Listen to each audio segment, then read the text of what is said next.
Bon alors ce matin il faut qu'on traite les agnelles pour le ténia. On a fait l'écoprologie, c'est ressorti. Donc on traite jamais au pif. On fait toujours donc des coprologies, comme ça on sait exactement le parasitisme qu'elles ont, s'il faut traiter ou s'il ne faut pas. Alors, je vais te montrer un peu l'installation du parc de contention qui est presque terminé. Là on a là, tout ce qui cache de pesée.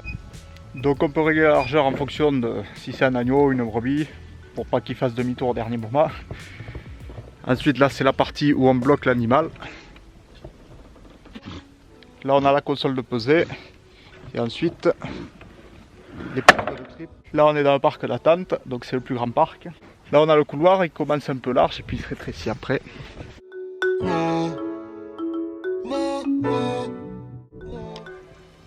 Donc pour les attraper je travaille beaucoup avec le grain.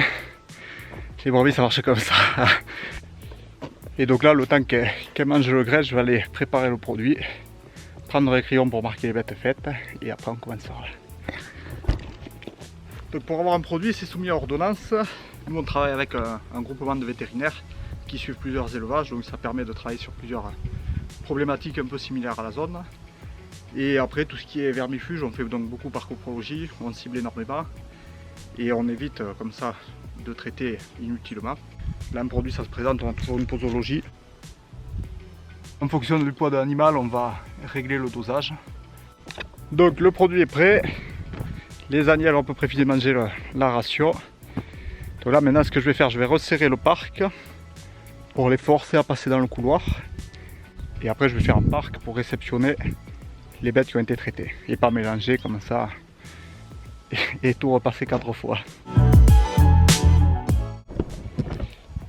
Voilà, donc je voulais profiter un peu de les avoir attrapés, parce que je ne le fais pas tout le temps, pour en poser au moins quelques-unes, mais là je suis seul donc ça risque d'être un peu compliqué pour alimenter la bascule et avoir un peu une idée du poids et comme ça on verra un peu le nombre qu'on pourra mettre à la lutte, parce qu'on essaye d'avoir à peu près 60% du poids qu'elles feront adultes au moment où on les met à la lutte et après elles continueront à grandir. Voilà, donc maintenant je vais aller laver le matériel, tout rincer, noter le traitement donc sur un carnet, la date, les animaux qu'on a traités. Et donc le but de cette vidéo c'était montrer un peu en moyenne donc curatif, un peu le traitement. Et après ce qu'on joue énormément c'est sur les moyens préventifs. Donc on n'est pas toujours en train de traiter et on cherche beaucoup. Donc on joue sur l'alimentation, donc c'est quand même, aujourd'hui on travaille sur des plantes à tanins, donc c'est des qui vont permettre de diminuer la ponte de tout ce parasitisme, donc d'éviter que les animaux s'infestent plus vite.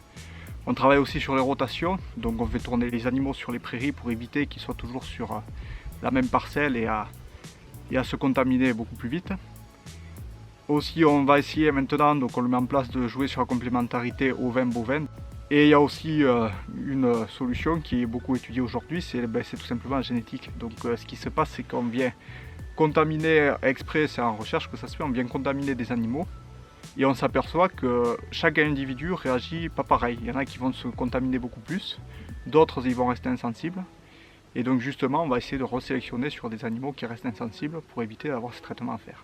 Alors on essaye d'éviter tout ce qui est traitement, on en fait le moins possible, mais quand on n'a pas le choix, là c'est des bêtes qui étaient vraiment infestées, donc ça allait pénaliser leur croissance et si on laissait trop continuer on risquait d'avoir la mortalité. Donc c'est comme les humains, quand on est malade on se soigne. et ensuite il ne faut pas oublier qu'on a un métier, donc il faut qu'on se rémunère, qu'on arrive à vendre des agneaux. Ça c'est des agnelles. Le but c'est qu'elles arrivent, donc on l'a dit, à 60% du poids adulte pour la lutte. Toutes celles qui seront en dessous seront luttées que l'an prochain.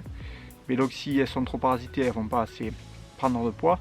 Et donc c'est des agneaux qu'on aura moins à la vente l'an prochain. Donc il y a quand même un aspect économique, arriver à vivre son métier qui est important. On passe justement par un bon suivi d'élevage pour permettre ça. Donc là justement c'était une prairie, donc l'an dernier, d'ailleurs je vous montrerai des photos du printemps un peu pour voir, ou des vidéos pour voir mieux à quoi ça ressemble, mais c'est prairies donc plantain, chicorée, sainfoin, là normalement tout ça c'est antiparasitaire. Mais alors cette année avec le sec qu'on a eu là, on est à fin septembre, il n'y a toujours pas plu. Donc on les a pas beaucoup fait manger, mais je vais vous montrer un peu pour que vous voyez comment elles sont actuellement. Donc là on a la chicorée qui résiste mais qui produit pas grand chose. Là on voit le sainfoin et qui souffre bien du sec.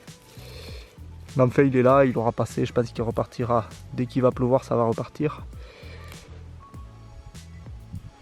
Et le plantain, là, on n'en voit pas parce qu'il est grillé, mais je pense on va voir comment ça repart pareil.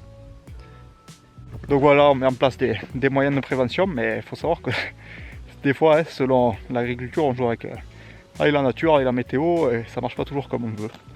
Donc il faut s'adapter, il faut garder toutes les cartes en poche pour pouvoir réussir.